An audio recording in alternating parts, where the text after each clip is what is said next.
네, 안녕하세요. 매일 아침 빠르게 만드는 미국 주식과 테슬라 소식 아트라운TV입니다. 아트라운TV는 추석에도 계속됩니다. 자, 주말 사이에 중국에서도 또 좋은 소식이 들려왔습니다. 중국에 곧 테슬라 FSD가 출시할 수도 있다라는 굉장히 확정적인 힌트가 하나 나왔어요. 이 점 알려드리도록 하겠고요. 사이버 트럭에 멕시코와 캐나다 배송을 시작을 한다라고 했는데 정말 시작된 것 같습니다. 이것도 알려드리도록 하겠고요.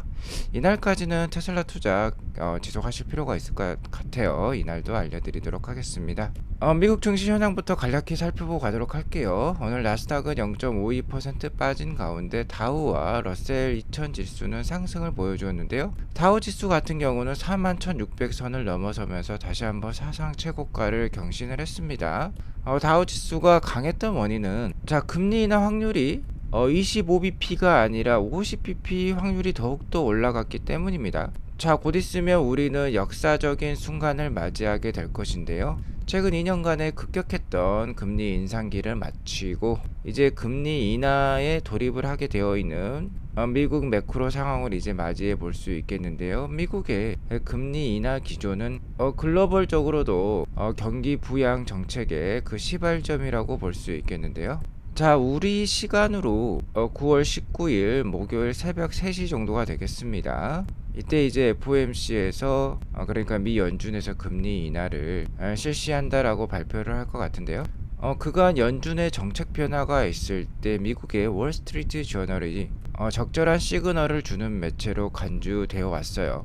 즉 연준의 방향성을 잘 맞춰왔다라는 건데 이 월스트리트 저널이 지난 주말에 연준이 빅컷을 할 필요가 있다라는 칼럼을 게재를 했어요. 그러자 시장에서도 연준의 50bp 그러니까 빅컷의 금리 인하 확률을 굉장히 높게 점치고 있습니다. 이제는 63%까지 올라왔어요. 저번 주 금요일에도 45%까지 올라왔던 빅컷의 가능성이었는데 이제는 63%까지 올라오면서 현재는 금리 인하에 더 민감한 영역들 즉 산업주, 에너지주, 유틸리티주, 부동산주 등 그러니까 소위 굴뚝주들이 좀 더 지금 초반에 잘 오르고 있는 모습입니다.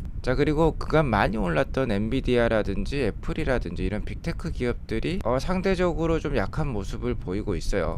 다만 중장기적으로 봤을 때 금리 인하가 이렇게 지속된다라고 하면은 어쨌든 뭐 기술주, 성장주들의 그 주가 할인율도 내려가기 때문에 전체적으로는 괜찮은 모습을 띌 것으로 예상이 됩니다. 전문가들 역시 이렇게 얘기를 하고 있어요. 시장 리더십, 즉 아직까지는 반도체와 빅테크가 가지고 있죠. 완전히 교체되는 것은 아니지만 다른 영역들이 좀 전에 말씀드렸던 그런 굴뚝주들이 되겠습니다. 현재 활기를 띠기 시작하고 있으며 그중 많은 부분이 앞으로 시행될 금리 인하와 관련이 있다라고 얘기를 하고 있는데요.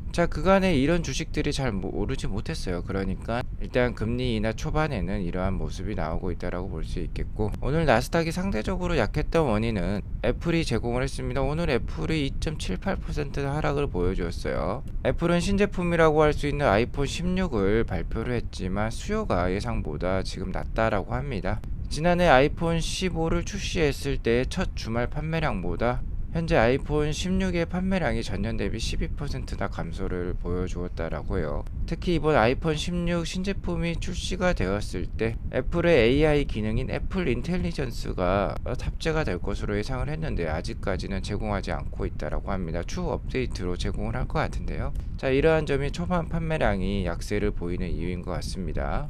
나스닥 일봉 차트를 보면 저번 주에도 마찬가지였어요. 저번 주 월요일은 좀 안 좋게 시작했지만 주 후반으로 갈수록 괜찮은 모습을 보여왔는데요. 역시나 금주는 이 FOMC 금리 인하에 달렸다, 모든 게 달렸다라고 볼 수 있겠죠. 25bp냐 50bp냐의 차이가 되겠습니다. 현재 50bp 금리 인하 확률이 63%까지 올라온 가운데 만약 이러한 기대감이 지금 시장에 널리 퍼지고 있는데 연준에서 25bp만 금리 인하를 하겠다, 즉 스몰컷의 금리 인하를 하겠다라고 하면 시장이 굉장한 실망감에 사로잡히면서 9월 중순부터 9월 말까지 주가가 상당히 약세를 보일 가능성도 있습니다. 다만 현재 시장의 예상대로 B컷의 금리 인하에 돌입을 하게 된다라고 하면은 주가가 상대적으로 강할 수 있고요. 나스닥도 지속해서 반등세를 보일 수도 있을 것 같아요. 아무튼 전반적으로는 지금 보시는 차트는 뱅크 오브 아메리카에서 제시한 현재 최근 예상하는 미국 기준금리 인하의 경로라고 볼 수 있겠는데요. 기존에 매달 예상을 했는데 최근 8월 달에 예상한 부분은 연준의 더욱더 강력한 금리 인하를 예상을 하고 있는 것 같습니다. 이 금리 인하 폭이 더욱더 가파른 것을 알 수 있죠. 자, 지난 2007년, 2008년에도 이렇게 금리 인하의 그 곡선이 굉장히 가팔랐어요. 자, 그러한 점을 최근에는 예상을 하고 있다라고 보시면 될 것 같습니다. 자, 그러면 이러한 모습을 예상하고 있다라고 하면 정말 이번 주 B컷의 금리 인하도 예상을 해볼 수 있을 것 같아요. 금일 나스닥과 애플이 빠진 가운데 테슬라는 나스닥에 속해 있기 때문에 오늘 같이 하락을 보여주긴 했습니다. 1.52% 하락한 226.78불인데요. 그래도 최근 한 달 동안 빅테크 중에서는 가장 좋은 반등을 보여줬던 테슬라입니다. 아직까지는 그 반등 무드에 계속해서 지속되고 있다라고 보시면 될 것 같고요.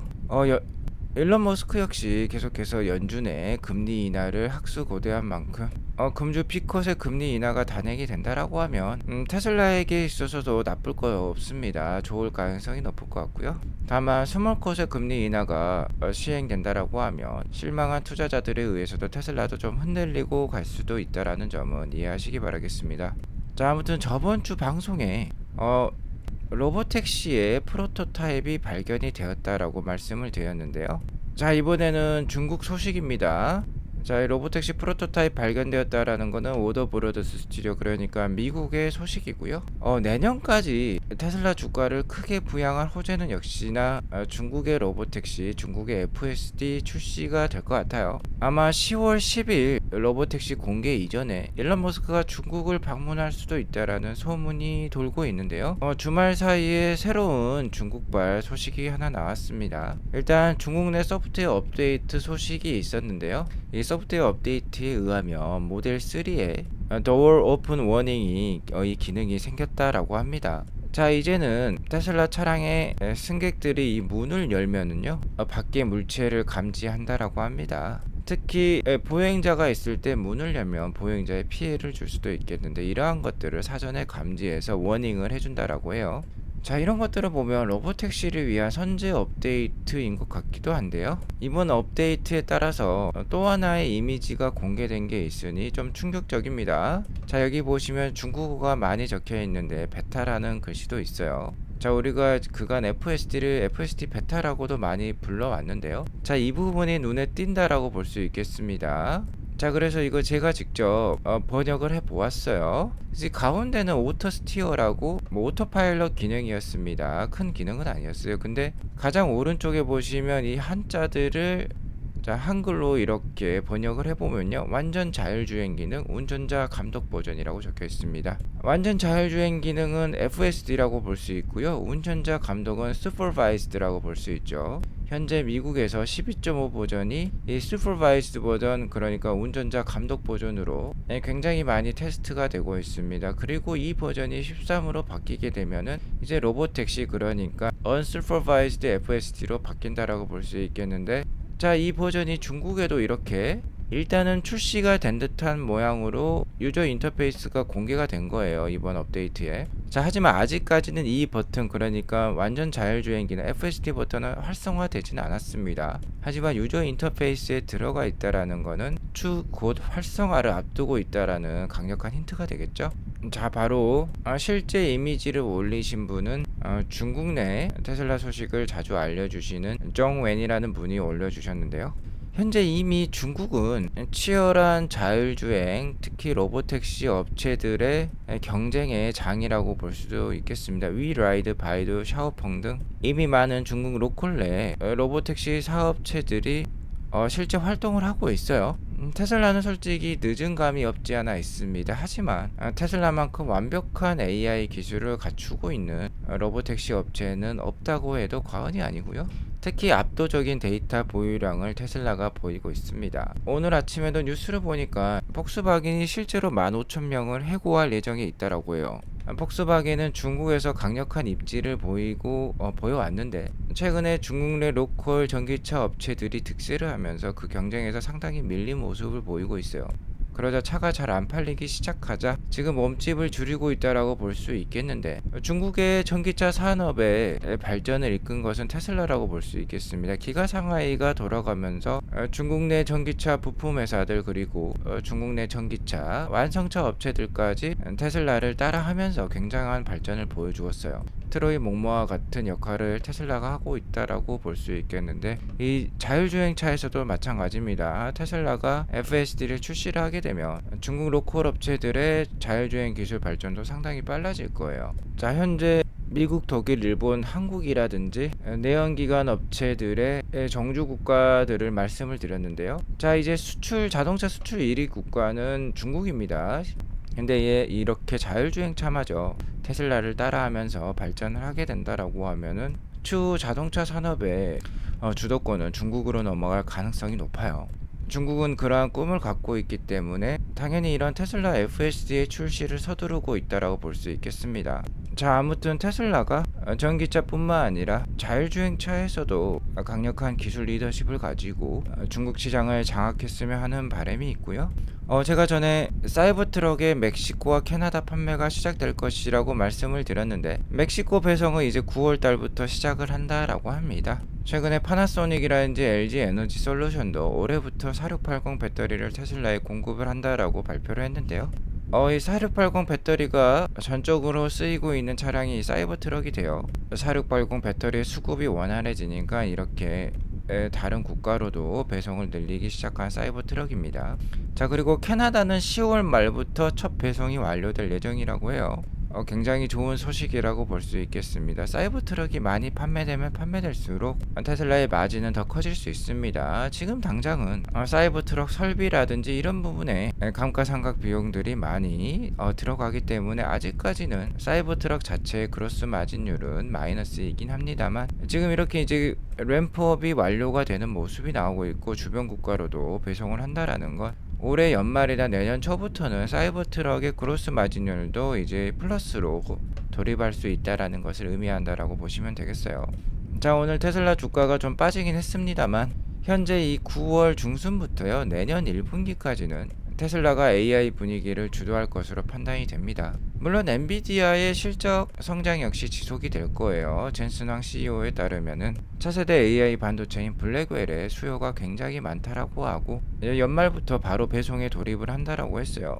그렇기 때문에 엔비디아 역시 AI 분위기를 주도를 할 수 있지만, 자, 그러한 AI 칩, AI 하드웨어의 완벽한 수익 모델은 테슬라가 만들어낼 수 있습니다. 특히 FSD가 만들어낼 수 있는데, 이 FSD가 내년 1분기에는 유럽과 중국에도 출시가 될 예정에 있기 때문에 내년 1분기까지는 테슬라가 AI 주도권을, AI 리더십을 가져갈 가능성이 높아요. 자, 이뿐만 아니라 골드만삭스에 따르면 테슬라는 올해 말부터 그리고 내년 초까지 신차를 출시할 가능성이 높다라고 합니다. 자, 그러니까 내년 1분기에도 테슬라의 신차가 출시될 가능성이 굉장히 높아요. 테슬라 신차 3종이나 있다라고 합니다. 모델 3 소형 버전, 자, 로보택시와 플랫폼을 공유할 수도 있는 버전인데요. 로보택시가 언박스드 프로세스, 그러니까 완벽한 새로운 대량 생산 방식으로 시작이 될 것 같은데, 그 전에 기존의 생산 설비를 이용한 모델 3의 소형 버전, 그러니까 저가 버전이 되겠죠. 이것을 먼저 내놓겠다고 했던 테슬라예요.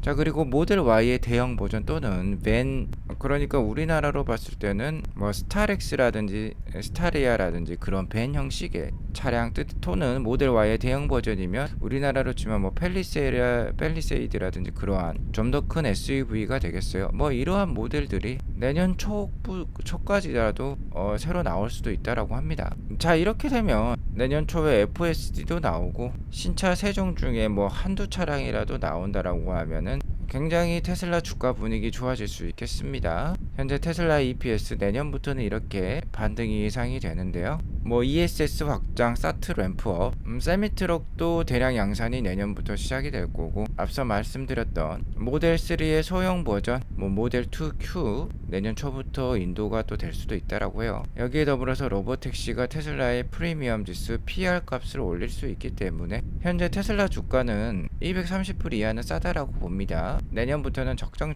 주가 수준이 284불 정도까지는 올라가야 될 것 같고요.